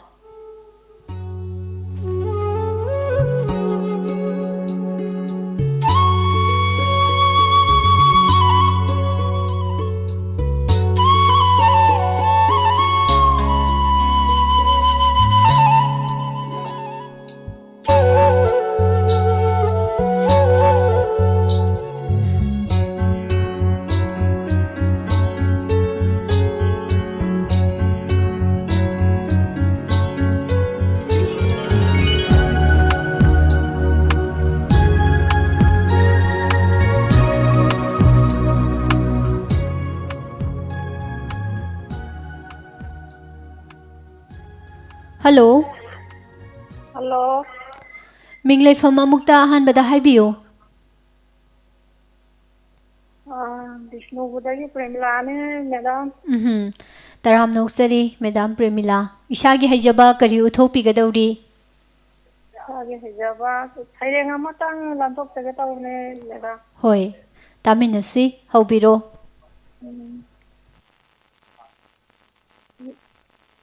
Saireng maning Ningol Sakauba. Lagle Yangai ki Nini Panba Sakauba. Ningol Singi Sakau Ha. Yorakle Ngasidi Samnaroba Ningol Singna. Haijarapa Nimikato. Nungshiraba Ima Ipa Ibung Ipa Ijan Inao Inama. Ipu Iben Kayaga Inaragani Kalugada. Nungsiwari Samina Nawama Telokoi Samina Harau Tayam Nomina Apapokta Pibiba Nungsi Miyeng na Yengbiba Sana Suna Laimina Apien Tienda Laitana Ngon Singi Atau Thana Lakada Nungay Yaipa Panina Koirasuna Asi Koy Radio Asibu Tabiriba ꯏꯆꯤꯟ ꯏꯅꯥꯎꯁꯤꯡ ꯄꯨꯝꯅꯃꯛꯀꯤ ꯃꯐꯝꯗ ꯊꯋꯥꯏ ꯌꯥꯎꯅ ꯇꯥꯕꯤꯈꯤꯕꯒꯤꯗꯃꯛꯇ ꯑꯃꯨꯛꯀ ꯍꯟꯅ ꯈꯨꯔꯨꯝꯖꯔꯤ ꯊꯥꯒꯠꯆꯔꯤ ꯄꯨꯝꯅꯃꯛꯄꯨ ꯊꯦꯡꯀ꯭ꯌꯨ ꯊꯥꯒꯠꯆꯔꯤ ꯃꯦꯗꯥꯝ ꯄ꯭ꯔꯦꯃꯤꯂꯥ ꯁꯩꯔꯦꯡ ꯌꯥꯝ ꯐꯖꯈ꯭ꯔꯦ ꯁꯩꯔꯦꯡꯁꯦ ꯐꯖꯩꯅ ꯊꯥꯒꯠ ꯋꯥꯍꯩ ꯈꯖꯤꯛꯇꯪ ꯊꯝꯖꯒꯦꯅ ꯇꯧꯖꯕꯅꯦ ꯑꯗꯨꯕꯨ ꯀꯣꯜꯁꯦ ꯑꯗꯨꯝ ꯊꯝꯕꯤꯈ꯭ꯔꯦ ꯊꯥꯒꯠꯆꯔꯤ ꯍꯟꯅ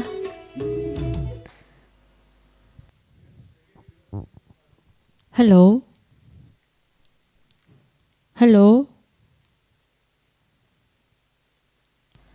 ꯀꯣꯜꯁꯤꯃꯁꯨ ꯇꯥꯟꯅꯕꯁꯦ ꯉꯝꯗ꯭ꯔꯦ ꯃꯇꯝ ꯃꯤꯅꯤꯠ 2-3ꯒꯨꯝꯕ ꯇꯦꯂꯦꯟ ꯍꯟꯠꯀꯤ ꯊꯝꯖꯒꯦ ꯃꯈꯥ ꯇꯥꯔꯛꯄꯗ ꯑꯉꯥꯡꯒꯤ ꯊꯧꯔꯝ ꯑꯃꯨꯛ ꯂꯧꯈꯠꯆꯒꯦ ꯉꯁꯤꯁꯦ ꯂꯥꯏꯟꯁꯦ ꯌꯥꯝ ꯅꯨꯡꯉꯥꯏꯇ꯭ꯔꯦ ꯁꯟꯗꯣꯛꯆꯔꯤꯕ ꯂꯥꯏꯚ ꯇꯦꯂꯦꯟ ꯍꯟ ꯊꯧꯔꯝ ꯑꯁꯤꯒꯤ ꯑꯔꯣꯏꯕ ꯀꯣꯂꯔ ꯂꯧꯈꯠꯆꯔꯤ ꯍꯜꯂꯣ ꯍꯜꯂꯣ ꯇꯥꯖꯔꯦ ꯏꯁꯥꯒꯤ ꯃꯤꯡ ꯂꯩꯐꯝ ꯍꯥꯟꯅ ꯈꯪꯖꯒꯦ ꯍꯥꯏꯕꯤꯌꯨ ꯍꯪꯒꯥꯏꯐꯝꯗꯒꯤ ꯊꯣꯏꯕꯤ ꯁꯪꯒꯥꯏꯌꯨꯝꯐꯝꯗꯒꯤ ꯁꯔꯖꯨ ꯉꯁꯤꯒꯤ ꯂꯥꯏꯚ ꯇꯦꯂꯦꯟ ꯍꯟꯇ ꯁꯔꯨ ꯌꯥꯕꯤꯔꯛꯄ ꯏꯁꯥꯒꯤ ꯍꯩꯖꯕ ꯀꯔꯝꯕ ꯇꯦꯂꯦꯟ ꯂꯥꯟꯊꯣꯛꯄꯤꯒꯗꯧꯔꯤ ꯏꯁꯩ ꯑꯃꯇ ꯁꯛꯆꯒꯦ ꯑꯩꯈꯣꯏꯅ ꯍꯥꯟꯅ ꯃꯃꯥꯡꯗꯁꯨ ꯍꯥꯏꯖꯕꯅꯦ ꯅꯣꯡꯃꯥꯏꯖꯤꯡ ꯅꯨꯃꯤꯠ ꯑꯁꯤꯗꯤ ꯏꯁꯩ ꯁꯛꯄꯒꯤ ꯈꯨꯗꯣꯡꯆꯥꯕ ꯊꯝꯖꯗꯦ ꯑꯇꯣꯞꯄ ꯁꯩꯔꯦꯡ ꯋꯥꯔꯦꯡ ꯃꯤꯃꯤꯀ꯭ꯔꯤꯒꯨꯝꯕ ꯍꯩꯕꯤꯔꯒꯗꯤ ꯑꯗꯨꯝ ꯂꯥꯟꯊꯣꯛꯄꯒꯤ ꯈꯨꯗꯣꯡꯆꯥꯕ ꯑꯗꯨ ꯊꯝꯖꯔꯤ ꯁꯔꯖꯨꯒꯤꯁꯦ ꯏꯁꯩ ꯅꯠꯇ꯭ꯔꯒꯗꯤ ꯑꯇꯣꯞꯄ ꯍꯩꯕꯤꯕ ꯂꯩꯕꯤꯗ꯭ꯔꯕ꯭ꯔꯣ ꯃꯦꯗꯥꯝ ꯃꯊꯪꯗ ꯑꯣꯏꯅ ꯇꯝꯖꯒꯦ ꯍꯣꯏ ꯃꯊꯪꯒꯤ ꯏꯁꯩ ꯁꯛꯅꯁꯤ ꯑꯗꯨꯒ ꯌꯨꯝꯖꯀꯩꯁꯒꯤ ꯇꯦꯂꯦꯟ ꯍꯟ ꯊꯧꯔꯝꯁꯤꯡꯗ ꯁꯔꯨꯛ ꯌꯥꯕꯤꯌꯨ ꯊꯥꯒꯠꯆꯔꯤ ꯀꯣꯂꯔꯁꯤꯅ ꯑꯔꯣꯏꯕꯗꯤ ꯑꯣꯏꯖꯈ꯭ꯔꯕꯅꯤ ꯑꯗꯨꯕꯨ ꯀꯣꯂꯔꯒꯤ ꯇꯦꯂꯦꯟꯁꯤ ꯇꯧꯕꯤꯔꯝꯗ꯭ꯔꯕꯅꯤꯅ ꯃꯊꯪꯒꯤ ꯀꯣꯂꯔꯗ ꯈꯨꯗꯣꯡꯆꯥꯕ ꯄꯤꯖꯒꯦ ꯑꯔꯣꯏꯕ ꯍꯜꯂꯣ ꯍꯜꯂꯣ ꯍꯜꯂꯣ ꯇꯥꯖꯔꯤ ꯃꯤꯡ ꯂꯩꯐꯝ ꯍꯥꯏꯕꯤꯌꯨ ꯒꯨꯗ ꯑꯐꯇꯔꯅꯨꯟ ꯃꯦꯗꯥꯝ ꯑꯐꯇꯔꯅꯨꯟ ꯑꯩ ꯂꯥꯡꯈꯥꯡꯄꯣꯛꯄꯤꯗꯒꯤ ꯆꯤꯆꯦꯅꯤ ꯃꯦꯗꯥꯝ ꯄꯦꯄꯦ ꯅꯨꯡꯉꯥꯏꯕꯤꯔꯤꯕ꯭ꯔꯣ ꯍꯣꯏ ꯅꯨꯡꯉꯥꯏꯖꯔꯤ ꯃꯦꯗꯥꯝ ꯍꯟꯗꯛꯁꯤ ꯆꯥꯛꯀꯧꯕꯒꯥꯇꯤ ꯆꯠꯄꯤꯕ꯭ꯔꯣ ꯆꯥꯛꯀꯧꯕ ꯆꯠꯇ꯭ꯔꯦ ꯃꯦꯗꯥꯝ ꯑꯩꯈꯣꯏ ꯕꯥ ꯂꯩꯈꯤꯗꯕ ꯍꯣꯏ ꯑꯗꯨꯗꯤ ꯇꯦꯂꯦꯟ ꯃꯌꯥꯝ ꯄꯨꯟꯅ ꯇꯥꯃꯤꯟꯅꯁꯤ ꯍꯧꯕꯤꯔꯣ ꯍꯣꯏ ꯃꯣꯅꯣꯂꯣꯛ ꯃꯇꯦꯛ ꯈꯤꯇꯪ ꯇꯧꯖꯔꯒꯦ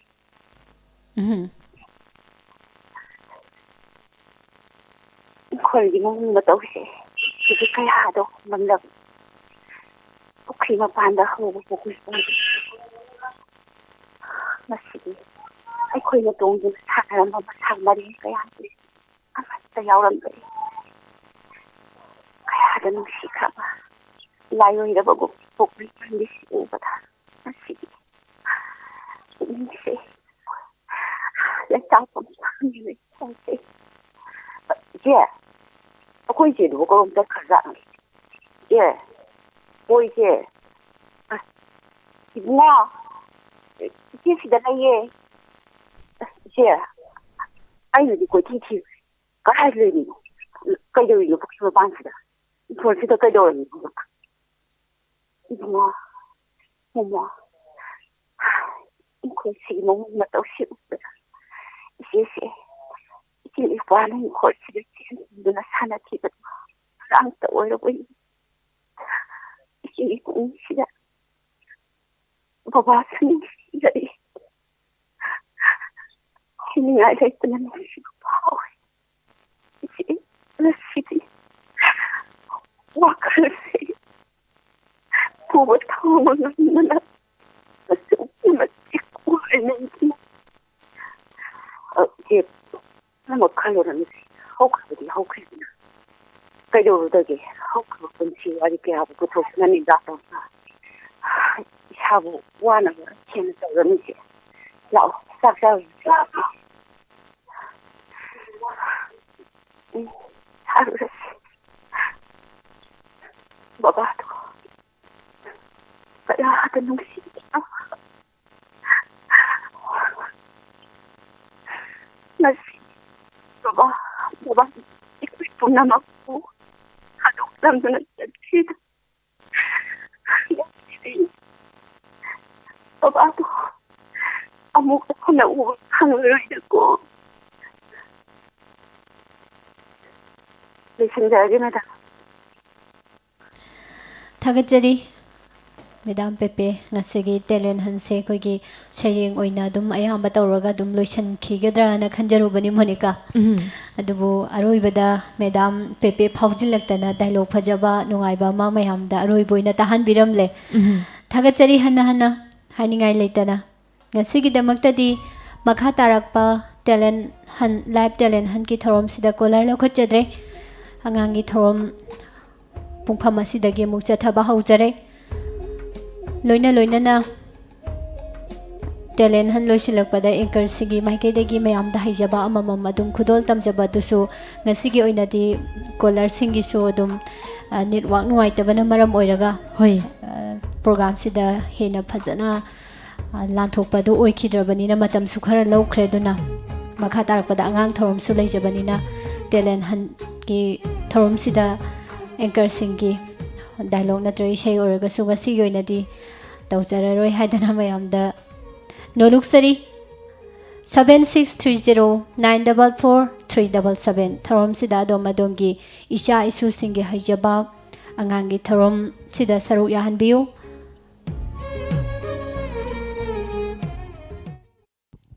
ꯍꯜꯂꯣ ꯍꯜꯂꯣ ꯀꯩ ꯂꯝꯗꯒꯤꯅꯣ ꯀꯩ ꯃꯤꯡ ꯀꯧꯒꯦ ꯑꯩ ꯌꯥꯉꯥ ꯋꯥꯏꯈꯣꯝ ꯂꯩꯀꯥꯏꯗꯤ ꯑꯦꯟꯖꯦꯂꯤꯅꯥ ꯋꯥꯏꯈꯣꯝ ꯑꯦꯟꯖꯦꯂꯤꯅꯥ ꯋꯥꯏꯈꯣꯝ ꯉꯁꯤꯒꯤ ꯑꯉꯥꯡꯒꯤ ꯊꯧꯔꯝꯒꯤ ꯑꯍꯥꯟꯕ ꯀꯣꯂꯔꯅꯤ ꯀꯔꯤ ꯇꯦꯂꯦꯟ ꯏꯁꯥꯒꯤ ꯍꯩꯖꯕ ꯀꯔꯤ ꯎꯠꯊꯣꯛꯀꯗꯣꯔꯤ ꯏꯁꯩ ꯀꯣ ꯑꯗꯨꯗꯤ ꯃꯌꯥꯝ ꯄꯨꯟꯅ ꯇꯥꯃꯤꯟꯅꯁꯤ ꯍꯧꯔꯣ ꯃꯪꯂꯥꯟꯗ ꯇꯥꯎꯔꯤ ꯃꯤꯠꯁꯤꯅ ꯎꯔꯤ ꯅꯨꯡꯁꯤꯕ ꯅꯪꯇꯕꯨ ꯀꯧꯔꯛꯂꯣꯏꯕꯨ ꯄꯦꯜꯂꯒꯦ ꯊꯃꯣꯏ ꯑꯣꯏꯕꯤꯔꯣ ꯑꯩꯇꯒꯤ ꯃꯪꯂꯥꯟꯗ ꯇꯥꯎꯔꯤ ꯃꯤꯠꯁꯤꯅ ꯎꯔꯤ ꯅꯨꯡꯁꯤꯕ ꯅꯪꯇꯕꯨ ꯀꯧꯔꯛꯂꯣꯏꯕꯨ ꯄꯦꯜꯂꯒꯦ ꯊꯃꯣꯏ ꯑꯣꯏꯕꯤꯔꯣ ꯑꯩꯇꯒꯤ ꯇꯨꯝꯂꯤ ꯑꯩꯕꯨ ꯌꯦꯡꯁꯤꯜꯂꯤ ꯅꯅꯥꯛꯇ ꯊꯝꯂꯣ ꯊꯃꯣꯏ ꯅꯨꯡꯁꯤꯅ ꯅꯅꯥꯛꯇ ꯌꯦꯡꯂꯣ ꯄꯦꯟꯅ ꯁꯨꯝ ꯄꯥꯎꯔꯛꯂꯤꯅꯤꯡꯕ ꯑꯩꯒꯤ ꯑꯣꯏꯅ ꯅꯪꯕꯨ ꯑꯩꯇꯒꯤ ꯂꯣꯏꯅꯤꯡꯉꯤ ꯍꯣ ꯂꯣꯟꯅ ꯂꯣꯟꯅ ꯑꯩꯅ ꯑꯁꯨꯝꯅ ꯆꯥꯛꯅ ꯆꯥꯛꯅ ꯅꯪꯕꯨ ꯅꯨꯡꯁꯤꯕ ꯋꯥꯅ ꯑꯩꯅ ꯉꯥꯡꯖꯕ ꯋꯥꯍꯩꯗꯣ ꯅꯪꯒꯤ ꯄꯨꯔ ꯄꯨꯅꯤꯡꯕ ꯃꯐꯝꯗ ꯍꯥꯏꯔꯣ ꯍꯥꯏꯅꯤꯡꯕ ꯏꯐꯝꯗ ꯑꯩꯅ ꯅꯪꯕꯨ ꯉꯥꯡꯖꯕ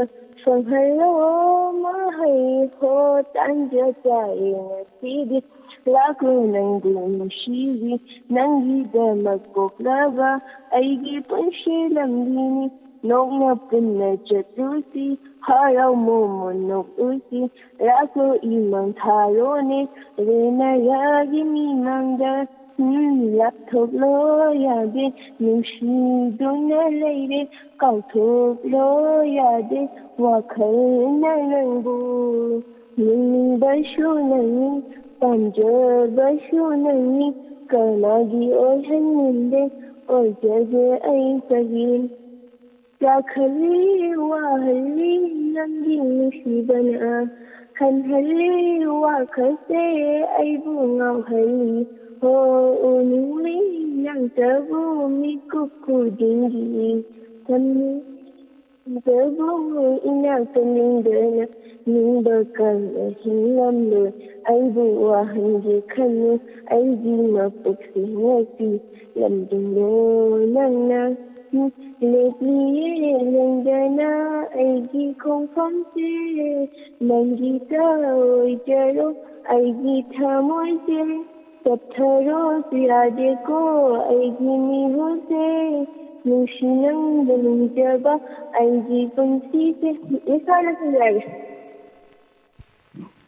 ꯑꯗꯣ ꯑꯦꯟꯖꯦꯂꯤꯅꯥꯁꯦ ꯏꯁꯩꯁꯤ ꯌꯥꯝ ꯐꯖꯅ ꯁꯛꯑꯦ ꯉꯔꯥꯡ ꯆꯥꯛꯀꯧꯕꯗꯤ ꯆꯠꯄ꯭ꯔꯣ ꯆꯠꯂꯦ ꯑꯗꯨꯗꯤ ꯑꯍꯥꯎꯕ ꯃꯊꯦꯜꯁꯤ ꯃꯌꯥꯝ ꯆꯥꯊꯔꯝꯃꯅꯤꯀꯣ ꯑꯧ ꯑꯗꯨꯗꯤ ꯃꯊꯪꯒꯤ ꯇꯦꯂꯦꯟꯗ ꯃꯤꯁ ꯑꯩꯈꯣꯏ ꯑꯄꯥꯝꯗꯕ ꯍꯪꯖꯔꯛꯀꯦ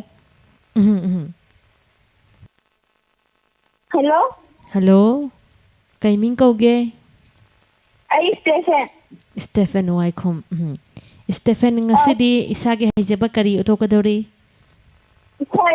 ꯏꯁꯩ ꯑꯗꯨꯗꯤ ꯍꯧꯔꯁꯤꯀꯣ ꯃꯌꯥꯝ ꯄꯨꯟꯅ ꯇꯥꯅꯕ ꯍꯧꯔꯣ ꯌꯦꯡꯅꯤꯡ ꯍꯨꯜꯂꯛꯂꯦ ꯑꯩꯒꯤ ꯊꯃꯣꯏꯁꯦ ꯅꯪꯒꯤ ꯅꯨꯡꯁꯤ ꯁꯛꯇꯝ ꯎꯔꯨꯕꯗ ꯇꯞꯊꯕ ꯉꯝꯂꯛꯇꯔꯦ ꯑꯩꯒꯤ ꯄꯨꯛꯅꯤꯡꯁꯦ ꯐꯥꯊꯕ ꯉꯝꯂꯛꯇꯔꯦ ꯑꯩꯒꯤ ꯋꯥꯈꯜꯁꯦ ꯅꯪꯒꯤ ꯁꯛꯇꯝꯅ ꯌꯦꯛꯀꯥꯏꯍꯜꯂꯔꯦ ꯅꯪꯒꯤ ꯁꯛꯇꯝꯅ ꯌꯦꯛꯀꯥꯏꯍꯜꯂꯔꯦ ꯉꯝꯗꯕ ꯅꯨꯡꯁꯤꯕ ꯇꯞꯊꯕ ꯉꯝꯂꯛꯇꯔꯦ ꯑꯩꯒꯤ ꯋꯥꯈꯜꯁꯦ ꯐꯥꯊꯕ ꯉꯝꯂꯛꯇꯔꯦ ꯑꯩꯒꯤ ꯄꯨꯛꯅꯤꯡꯁꯦ ꯅꯪꯒꯤ ꯁꯛꯇꯝꯅ ꯌꯦꯛꯀꯥꯏꯍꯜꯂꯔꯦ ꯅꯪꯒꯤ ꯁꯛꯇꯝꯅ ꯌꯦꯛꯀꯥꯏꯍꯜꯂꯝꯃꯤ ꯉꯝꯗꯕ ꯅꯨꯡꯁꯤꯕ ꯈꯪꯍꯜꯂꯦ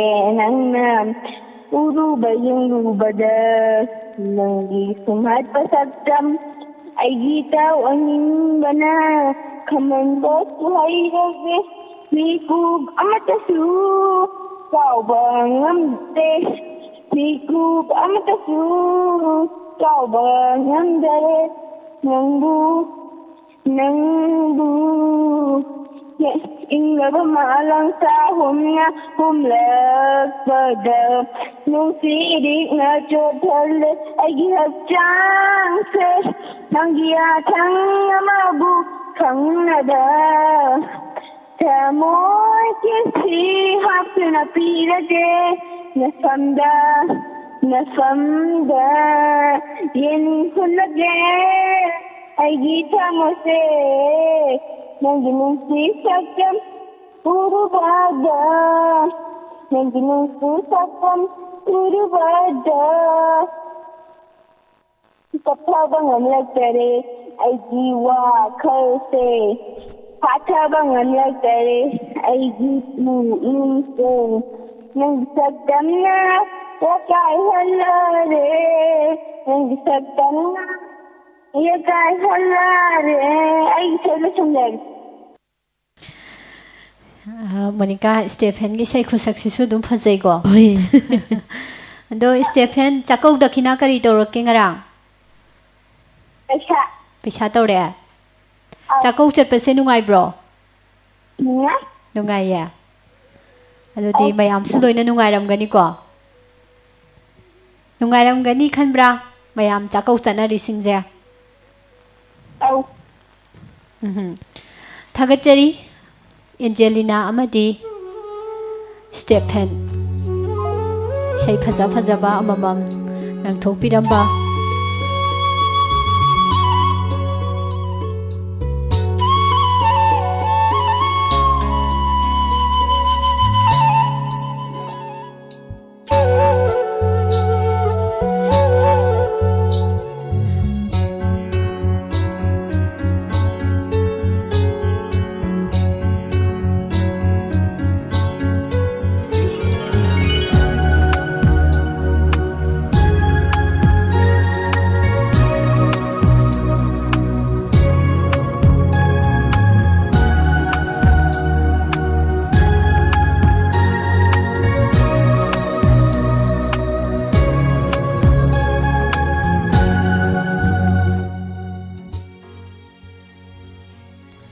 Hello? Hello? Hello? Call se tanadre.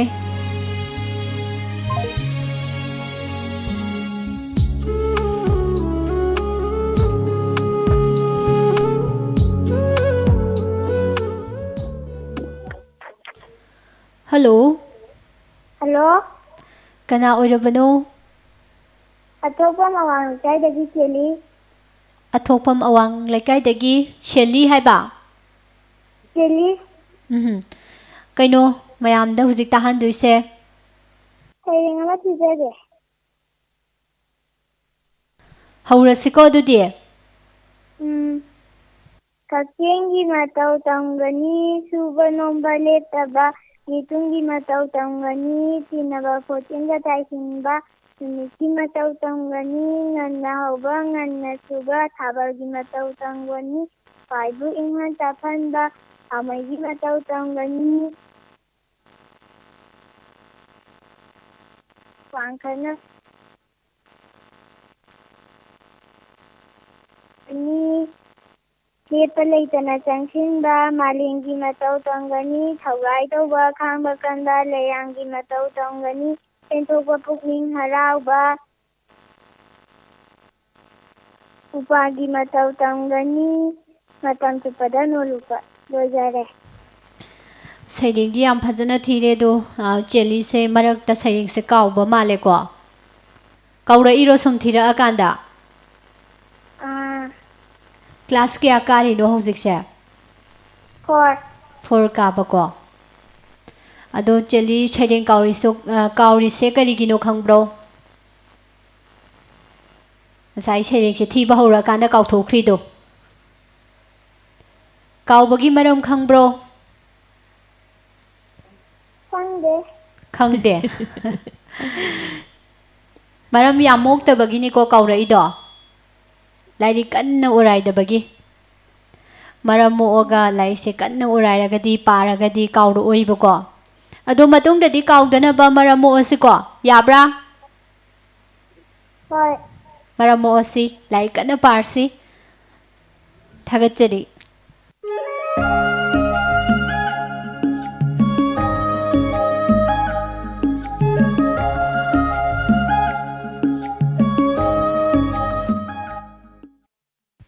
Hello.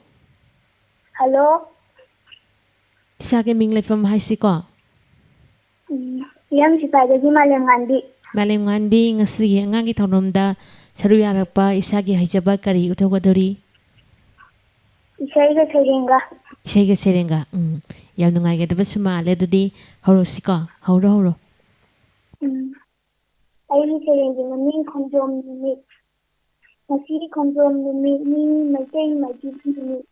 Ikay ninjen ikengi wawa tege kibani Deki sati ipapu ninja munbala kido Deki yasu utaki kongkaning sam ninjendo Ikiha teganda mayi lan kido Maitay jati api krak ninjen ana karbado Kongjong parba asayba sutay kongjong lan Maitay ninjen ubada Deki ninja Atauba ngakladina kalisi Maitay Nitawintangka Malik natin mafamda Karabasu Besoto Jagat Nangba Ngamsi Maitay lanay pandado Kongjong lampon nandanda Kawai katpa atauba Mapay Lingendo Ting Koy Kotkota Langang Sirante Naba Ingu Sambu Anipun Lingen Mahin Hindu Muslim Isai Pun Kati Dharmalon Pumba Manipu Palenda Magi Komlang Landi Mapung Pana Sinsido Ati Nagi Koloidi Ayuk Aho Fonda Sakti Magi Lendi Limit Latan Landi Da Ni Segi Sengu Jare Adudi amalengan bigi se isai mawat liba maliko. Adudi horo. Yening kulagdi ay kamsi nang inung sisaktam uyubada Yening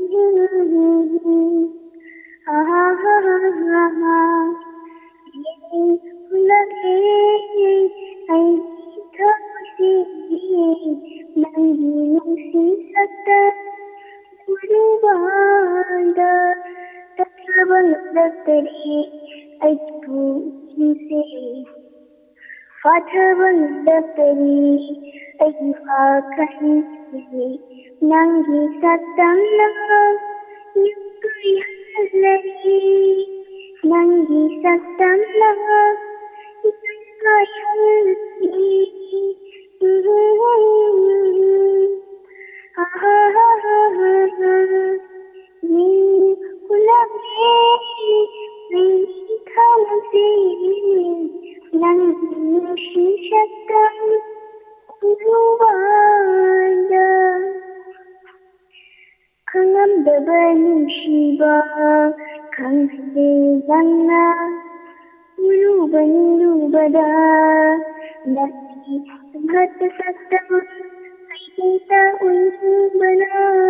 Kambasbasu Hirame Niku Amatasu Pagwa Ngamdari Niku Amatasu Pagwa Ngamdari Naku Naku Nito yana sandarabe Sairing suhai isai suhai malem ngan bise duga kol sunga sigi anirak phange hariba ko ado malem ngan bi kol sikana na tawbiri no malem ngan bi kise ai isan tawjabane nasana tawjabane bako yam haire loina ma haire hai tare kol tawbasu haire duga sairing thiba isai sakpasu haire ado chawragadi kari oidori isai sakpi oiniye ado oja kanada tamdoino isai se malem ngan bina khwaidagi ngaujaba isai tamfamdi khawde ado kanano sakpa isai di khwaidagi hina taninge malem ngan bina ejena sakpa yam taninge bako ejegi isai haibro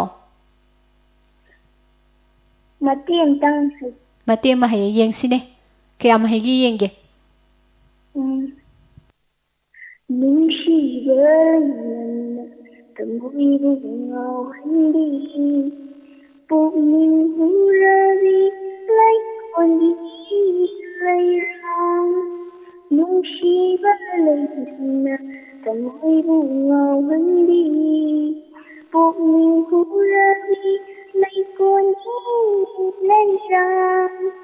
Kuna fanga predi asiri chilagi nachon riya mukai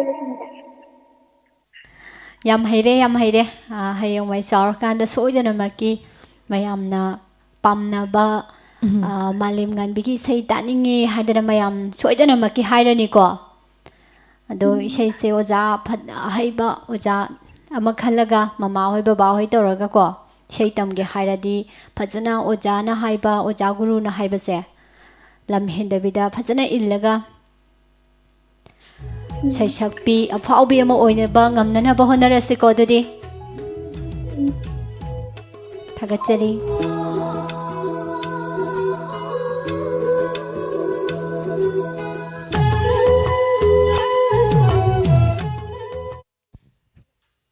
Hello.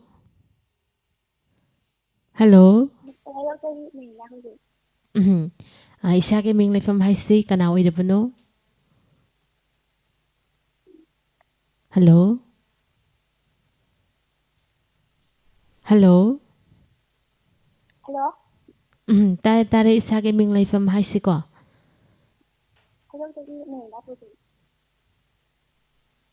Ngasigi angagi tharumda saru yarakpa isagi haijaba kari lanthokadori isai sakadra sareng tigadra adudi sound se jukitang tapa mala isa da lintong linsin tawraga isai haurasi ko hauro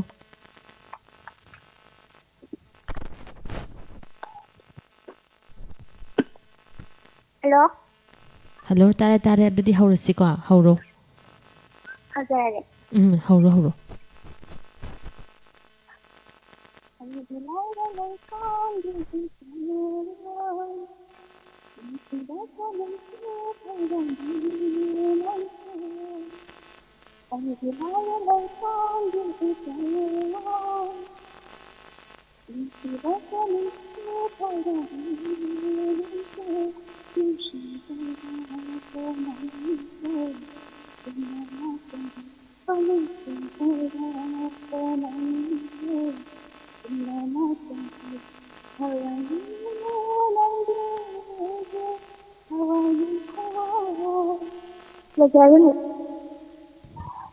isai su fazana sai kanana tambege isai sai bo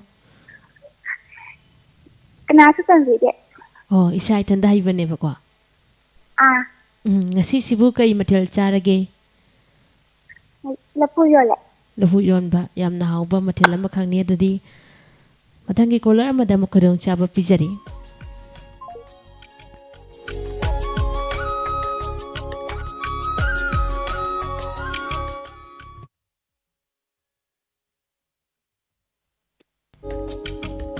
Hello? Hello? Hello? Kana oirabano? Nungai ko Peggy Salam Pipi. Pinky haiba mingse?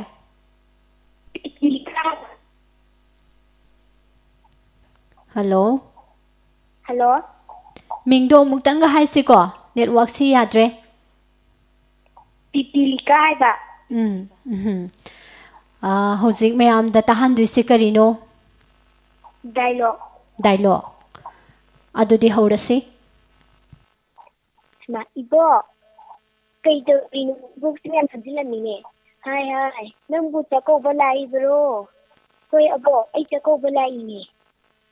Abo ku ko no. और diamond radio की ने अंगांगी theorem से तारा मिबनी ने ओ अबो अदुजी ने अयुम हम बतें खनी चलेगी कोबो ओ चलो हो अबो thank you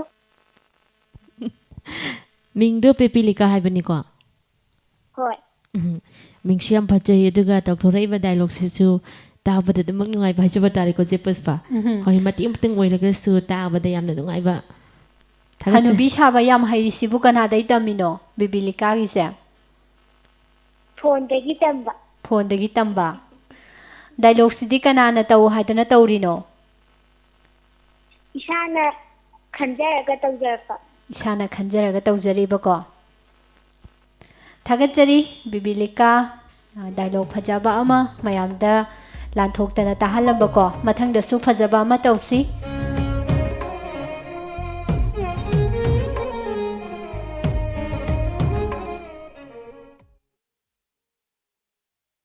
hello Hello? ai chen tha dagi silpa thangjam Silpa ngasi amuk thingnare ngasi di karamba talent utkadori? isai thakjage Adudi mamang ta so Silpa na sakpu isa siyam phajabani adudi haurase ko mayam puna tanaba hauro nayum da miyang tra sing sangu loi rag nasa na ai help kongjing da ga yaw rag masum sagna lelag daga na laga makong pai na no laga ni raga sarag kadai dagi ILT kadai dagi kangai pa kwak tan se sayong ka se payan se yang masa lor betok se ni raga sa balet se madam jare Silpa se yamna pakat pa maling ngasi di isa isa yamna thunna sa iko. Hello? Hello? Silpa sakaw budget pro ngarang? Chatle. Dakhina kari tawrage bubo hoy na. Kampas ka paisa ka tawre. Kampas ka paisa ka tawre. Aw Kampas to pirakpada kari harai. lari yam haibo yo haire. Lahi yam haiboyo na haire bako. Ado haijarage na hairak pro. Thagachari Silpa isa yam haibane Silpa se. Do. Thagachari mathangi collar dagi mo taminasi.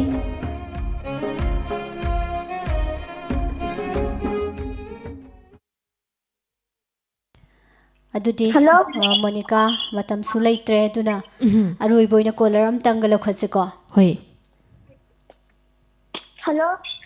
Hello. Call tawra isi kana oirabano? Madam ai lang may dong mama ka day ganiya. Enia. Dania. Dania se housing may hamda kay tahanduy no? Same sagsage. Isay masakke ba ko? Kari say no Dania na saktoy sibo? Ho khoy mo. Yang phajadaw mali. Adudi tar si ko? Hauro. Ho khoy mo London banangbo. Ho khoy mo London banangbo.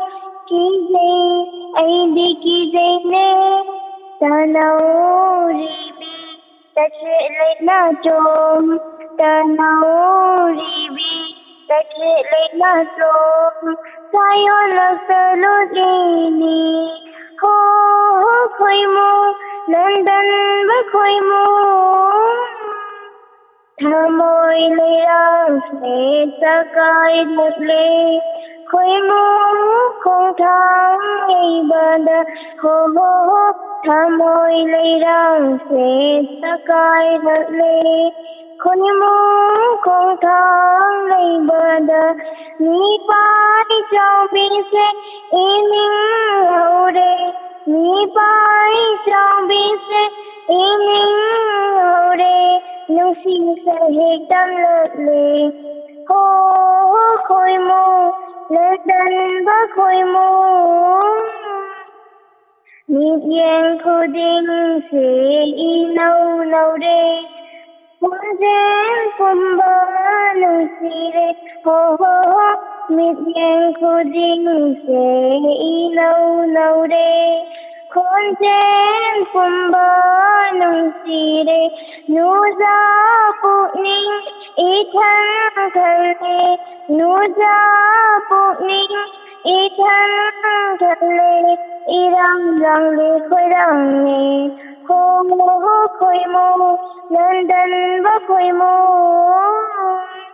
ngày học tu min nở lấy cô gà bờ anh ghi thơ mối ở bằng bi hô hô ngày học tu min nở lấy cô gà bờ anh ghi thơ mối ở bằng bi nắng na lô na nắng si hai bờ nắng na lô na nắng si hai bờ upan wapan takini ho khoi mo ladan banangu ho khoi mo ladan banangu izale ai izale tanori bi takhe leina chom tanori bi takhe leina chom sayo la taloti ho khoi mo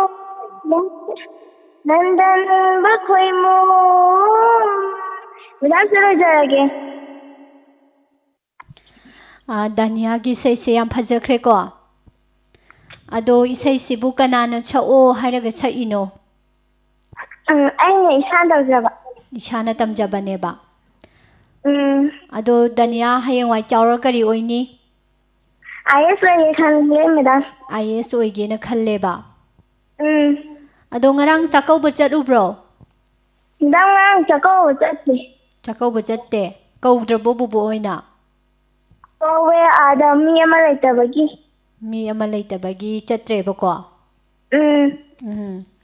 IS oini so hairabani na laiti kayam page IS oiduise karam ba matamda laik page nungdin numidang jo ayuk ti pada bro ayuk supai ba ko madam ay isan nupim pahenlake isan nupim pahenlake hoy pahelo hello kay ming kauge madam ay lang may pumamala kay dagi nam pesna ado chese di isai phajaba ma sakre ado kari tawduino nangdi isai adudi haurasiko hoi wari amar libige tao nangu itaw adubune ngarang aigi khone manglanda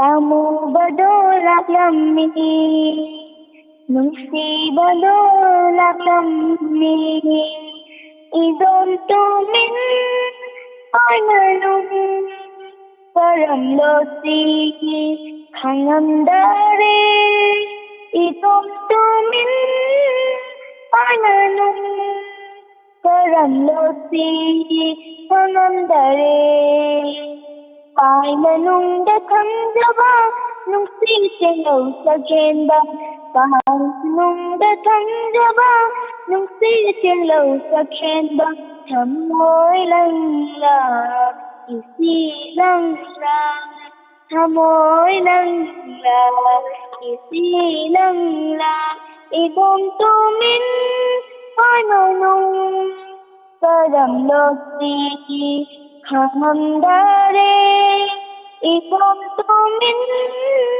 pai manung karam loti hamdare let tu da kong dong dong ami jeng tham kong dong ihu tam tam salau kor saya kai jasi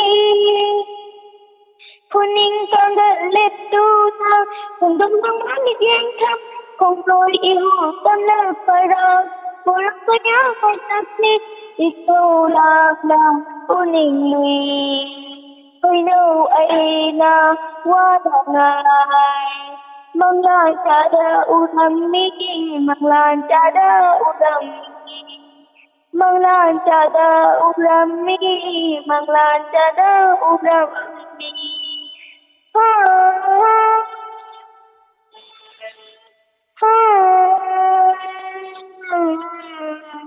Legendary dance da. Isay yam haikhre yam phazai. Masi su fazana dum sakhi manang pisi su masi dagi tada na ko. Hoi. Isay tamadi yam phawgadaba male. Hayawai chawra kari oiduino. IS oy khalleju. IS oigena khallebako. Adudi chichega hongnaraga laise yam phazana ko. Ayuki duga nungthilgi numidang oiramgi numidangi phajana khaidoga ko yam kanna pamina tare chichega loina loina na school chataba matamda hojiti school su chatribani na ko do mathang da sui sai phajaba ma adudi mayam da tahansi asigi da maktadi matang asida loisinjare makha tarakpa collar lokhachatre